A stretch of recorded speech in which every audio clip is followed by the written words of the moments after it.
welcome back to my channel, and I'm going to be sharing with you the books that I read in the month of January. And I do have quite a stack here, and I know that I have taken several books back to the library, so I already filmed that, but I'm going to put that at the end of this video. So this doesn't include the picture books, and that is simply because I am constantly reading and there's just two. Notice there isn't a book on here. There's just too much to cover, so unfortunately I'm not going to be sharing those with you. I am going to try to be keeping up with all of the ones that I've read so I can share those with you. I don't have it here, but we did finish our Johnny Tremain and we love it. If I have a Goodreads review for one of these books, I will leave it linked down below. If I absolutely love this book, I'm also going to link up the Amazon affiliate link for it. I am also going to be linking up thrift books for you down below. I have been finding that sometimes I can find really good deals on thrift books for some of these books over there at I can find some really good deals of these over at thriftbooks.com, and so I'm just going to share a link with you. I think I get 15% off an order if you order through me. Whereas Amazon, and both of these, there's no extra cost to you, but it does help our family. Okay, I'm going to just try to go right on in. This is another book that I read this month. This is The View from Saturday. I have been trying to go through the Newbery Metal books and just read them off my shelf and see if there's something worthwhile keeping. And this one was really interesting. It was about 4 children. I believe it's 4 children because now I'm getting confused with another book. But basically it's kind of Saturdays they get together, and then you kind of see how each child is interwoven in each other's life, and then they end up going to the championship and they know how to spell these words based on something that happened in their life, and you kind of hear how that goes. So this is really interesting. Again, I'm finding that a lot of books that I first think meh on, that as I think and contemplate more about them, that I start enjoying them more and more. So that's something to consider, taking my reviews with a grain of salt. I have another friend that I really admire, and she absolutely loved this book. This was a 6th grade reading level, and this was based off of 6th graders, and I do think that it's more appropriate to that age, not necessarily because the content is kind of difficult, but because I do think my daughter would enjoy it later on than she would now. Also too, I read a ton of books this month, mainly because it's kind of been a sick month for us, and also I kind of had a meltdown, and so in the evening, instead of focusing so much on stuff I needed to get done, I read. And sometimes I would read until 2 o'clock in the morning. Not necessarily something I recommend. Another one I read was The True Confessions of Charlotte Doyle. And I wasn't sure if I was going to like this one, to be honest. I know that this is another, I had it at one point and I sold it and I acquired it again. It's by Avi, or Abby? Avi, I say Avi. And it was really, really, really good. Do you want to be a part of this? I really enjoyed it. It kind of had... I kind of made... I really thought of just Horatio Hornblower, but also it's kind of about a debutante kind of personality who basically learns that life isn't as picturesque as you feel. This is going to be difficult with this little one. So the next 3 books I'm going to show you came with our Build Your Library crate. I've already done a video on this. You can click up here and read those, and I also have the Goodreads reviews on them. But again, I really enjoyed this, and I'm looking forward to reading February's. Definitely these 2 were my favorite out of all 3, but again, like I've been saying, what I started out with meh, you kind of start thinking a little bit more about it, and I was really glad in the end that I did that. So he has the baby for a bit.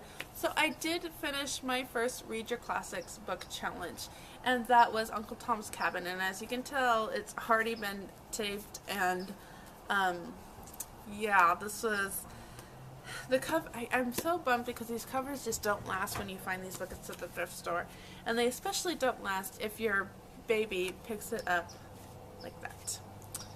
But, so my thoughts on this were, it wasn't quite what I expected. I really did enter it assuming, based on what little I knew of it, and that was from The King and I, when the Chinese culture basically reenacts Uncle Tom's Cabin. And it's about, again, my view was going to be that it was about this evil person, Simon Legree, and how he mistreats his whole slaves, and that there's one that's running away. But there was so much more to this book than that. And it kind of reminded me a little bit of Mark Twain and his adventures, because there was a lot of people wrapped up in this. And so sometimes it's a little hard to kind of go back and forth trying to put together the backstories, because it kind of jumps around and then it kind of goes back a little bit. But she does kind of, it's not just in your face, she kind of gives a little, Miss Stowe kind of gives a little bit of an introduction before she does that.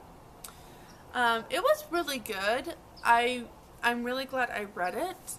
It was not what I was expecting, to be honest, and I really liked how you can tell that Miss Stowe really had a lot of, like, the old American religion. It really made me think especially of Elsie Dinsmore type of books, especially with Eva. She definitely reminded me so much of Elsie Dinsmore. And even Uncle Tom, I love how they made him a beautiful picture of Christ, and his submission to his masters, and at the end, when his final master is Simon Legree. So he's gone through a couple at this point, which I again wasn't expecting that. Just the portrayal of Christ was so beautiful, and some of the conversations, definitely old religion is what I call it. I don't know how else to describe it. But what was interesting to me is that the most thing I took away from this was a whole scene about when Tom is with one master and his mistress, and with Eva, St. Clair, and his wife. St. Clair and his wife, I swear, are based off of Mr. and Mrs. Bennet. But at one point, the cousin comes in, and she's kind of this uppity, again, bringing in Austen. She reminded me of Aunt from Mansfield Park. I'll put it right here because I can't think, and it'll take me forever trying to figure it out. But she reminds me of that aunt, and she has her opinions, and then St. Clair, who you think is this kind of bumbling idiot, not really, but is, he has some great conversations, and then he ends up giving her a slave that is the slave, Topsy, who reminds me of all these other books, but she reminds me of the dim-witted slave in Gone with the Wind, the one that says, I don't know nothing about birding no babies. That is Topsy. And she gets into trouble a lot because she doesn't know what love is, and she just basically lives for herself. And this, I'm trying to get to it, but this cousin basically is kind of like throwing up her hands. I know what to do. You just whip them into shape, and you teach them their catechism. And Stowe kind of makes this comment that that's how all the people of old would bring up their children, whip them into shape, teach them their religion, and that's going to bring them up to be good citizens. And it just made me think so much of Charlotte Mason and how she was trying to break that mold. So, again, out of all the stuff that I got out of the book, that one stuck with me because of my love for Charlotte Mason. So again, I'm really glad I did this. This was a difficult read, mainly because I was reading other books while I was reading this, and I think the best way to read this is just to sit down and read it through with no other book. I also read A Literary Education Adapting Charlotte Mason for the Modern Secular Homeschooler by Emily Cook, who did the Build Your Library Read Aloud, Family Read Aloud crate. And I had started this before, and then, I have my little notes. But I had started this before, and then I kind of put it aside and didn't finish it. I think I got wrapped up in life. And then over this past weekend, I said, you know what, I'm just going to sit and read it through, take my notes, and I did. And I'm super glad that I got that finished. I don't have it here, but another book that I'm working through with my daughter is The Giver, and we have kind of a language arts kind of going on with that. And then last night, I sat down and read what was the Lewis and Clark Expedition. I did that because my son could only remember the part of Sacagawea saving the boat. And it's like, there's so much more to it than that, so let me sit down and read it. I rave so much about the what was, and I'm going to say something here, especially for those of you that love the older books and think that they're more enriching. I read this last night, and today we started James Doughty's Courage Undaunted, I think it is, of Courage Undaunted, and it's about the Lewis and Clark Expedition. And just in a few little bit chapters that we didn't even get a chapter in, but just the few pages in that we got, a lot of it reminded me of what had happened or what I knew based off of this. So these books really do get good information in. They keep it they keep your attention. Very worthwhile pursuit. So I haven't finished these, but this is my bedroom stack. These are all rented from the library. I have Number the Stars. My daughter's going to have it this summer, so I wanted to kind of get ahead of that. Becoming Little Woman, a novel about Louisa May and the Fruitlands. Walk Across the Sea, author of Shadow Spinner. Okay, these ones I have actually started. I'm loving the Grantchester Mysteries, which are nothing like the TV series. They have elements of them, but these are so much better. So I accidentally rented or borrowed the fourth one from the library first, and then I figured out that this was book one, so then I got this one. And this past week, I found book 2 at the thrift store for 50 cents. So I picked it up. So really excited. I'm halfway done with that, but anyway, I'm not going to be pushing my reading like I did. I started reading Longitude Prize because I thought this would be a good geography book to put in our homeschool, especially with the Charlotte Mason approach, and I'm really, really loving that. And then this one is Extremely Loud and Incredibly Close, Jonathan Safran, and it's about a kid in 9/11. Alright, those are the books that I read this month. My throat is so dry because I've done so much reading today. Okay, so it's the first of the month, and I'm going to share with you 2 books that I finished. The first one I finished, because I had already started this, was What Falls from the Sky by Esther Emery. And this, Esther Emery is part of the Fauchomatic Off-Grid channel here on YouTube, as well as the daughter of, I think it's Carla Emery. I think she kept her maiden name. But Carla Emery, who did huge Encyclopedia of Living. This is kind of her story about leaving, like, her childhood, growing up as a childhood. She left all of this and then ended up in Hollywood, ended up married, ended up with kids, and then basically decided her life was too chaotic and she disconnected from the internet for 1 year. And then through that, kind of going back to her roots, and it kind of, I think, sparked the desire to go back to the simple way, or what they're doing now, which is completely off-grid, if I remember, self-sufficient, off-grid, all that kind of thing. What I loved most about this, like, if I could take away anything from this book, it was actually the biggest encouragement to know that she was the daughter of this woman that wrote this huge manual for living on the land. I mean, look at that. Living off the land and doing it yourself, self-sufficient. And she's like, you know what? I barely can keep 4 cucumber plants alive. And it just really inspired me, because this is the kind of person I want to be, and this is more of what I am. And it was just so encouraging that even with those genetics of being a good farmer, being good self-sufficient, doesn't necessarily mean you're going to get them, but you can still work towards that. And I just really find stories like this so encouraging, especially for those of us that maybe aren't as good as that but want that that the perseverance and goals we set are achievable, attainable. So that's probably the biggest thing I got from that. This does have a lot of spiritualism in it, so self-reflection, Christian, and I'm super glad I read, and I'm actually going to be sending this to another person that follows me because she was interested in reading it next. I think it's completely ironic that this is the third or fourth time I have tried to film this particular section. Okay, so other book I'm going to talk about because I am on my way to the library to return it is Kate Atkinson, Life After Life. Alright, I don't know exactly how to talk about this book, other than the fact that it is 524 pages and I read it in less than 2 weeks.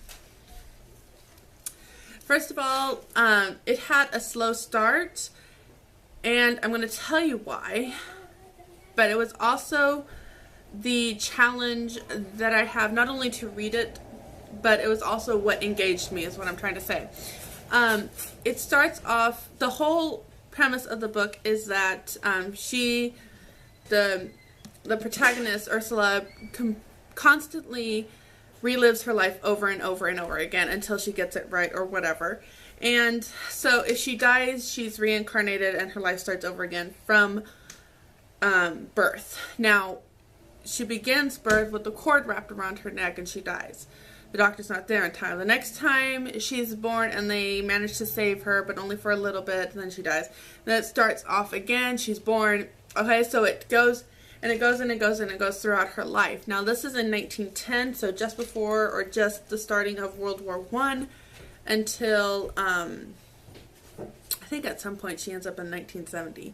So, you know, a lot of history to cover, and again it repeats, she goes back and relives her life. And interestingly enough, when she relives her life, it's not, she starts making decisions. So she starts getting premonitions of something bad going to happen, and she makes a decision based on that. And because of that, it could save her life, or it saves somebody else's life, or it changes history, or something like that. But again, once she dies, it restarts over. So I don't think I'm giving anything away if I tell you this next portion. But in case you might think, I'll like give a signal like this or something if I'm over and done with it. So mute it now if you think this might be a spoiler for you. But at one point, like, she kills Hitler. And, but in the process of killing Hitler, they shoot her because obviously he's surrounded by bodyguards. And so she didn't change the course of history because of this, because her life starts over again and she makes different decisions. So maybe she's not in the same circle with Hitler as she was when it first began. So that's kind of, you know, certain things like that where it may affect her life, but it doesn't necessarily affect the lives of all around us. So it hasn't necessarily changed our history. So because of that, this was a very interesting story. I have to say, at about 3/4 of the way through, I kind of was like, okay, I want to just finish this book. I'm done. I think the purpose of the book is if we had to live life over and over again, that we do it the right way.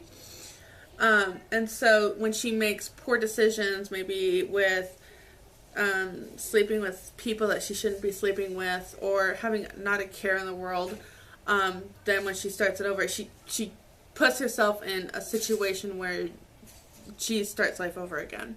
Because of that, I have to say that certain times she like lives a really good life, she still ends up dying and has to restart her life over again. And you know that's coming, because you know, you're like, okay, she isn't going to be able to finish this life right now. We're halfway through. She's got to restart it at some point. But because of that, like some of the decisions she's made, it was really hard for me to read. One life of her, she's very colorful with her language, where it didn't really feel like that throughout the whole book. And the F-bomb was dropped quite a few times. It was very disheartening, because it had just a completely different feel up until that point. She does end up sleeping around a lot. and you're just hoping that there would be something better than that. So, all in all, I did think I gave it 3 stars out of 5. Now, the rating I usually give is 1, I never want to read it again. It was horrible. 2, I really didn't enjoy it. A lot of sci-fi, maybe they're good stories, but I would generally give them a 2 because I couldn't engage in it. 3 was, it was okay. 4 was, I really liked it, and 5 is, I want to read this again, I want to recommend this to everybody. So this was 3, whereas, okay, I enjoyed it, I liked it, but I don't necessarily want to read it again. So it is January 9th, and I've already finished this book for the new year. So kind of impressed with myself on that, I have to say. But this is one that was chosen for our local book club read. So anyway, that's what all this is about. Anyway, I got to take it to the library. I've got kids crawling out of the corners ready to jump on board. So anyway, hope that was helpful. Again, all these things are going to be linked down below in my Goodreads link. So go ahead and click that and read a more in-depth thought that I have on this. Okay. Anyway, I hope this video was fun for you, especially for those bibliophiles like me out there. And this is in collaboration with Mommy and Mia's Homeschool Chronicles, as well as April from The Simple Rugged Path. Go check the channels out. They will be linked down below. These are the books that I read this month. And again, probably my least favorite read this month was this one, but I'm not sorry I read it at all. I'm going to have to go put these away and get my daughter from ballet. So thank you so much for watching. I will see you in my next video, and until then, adios.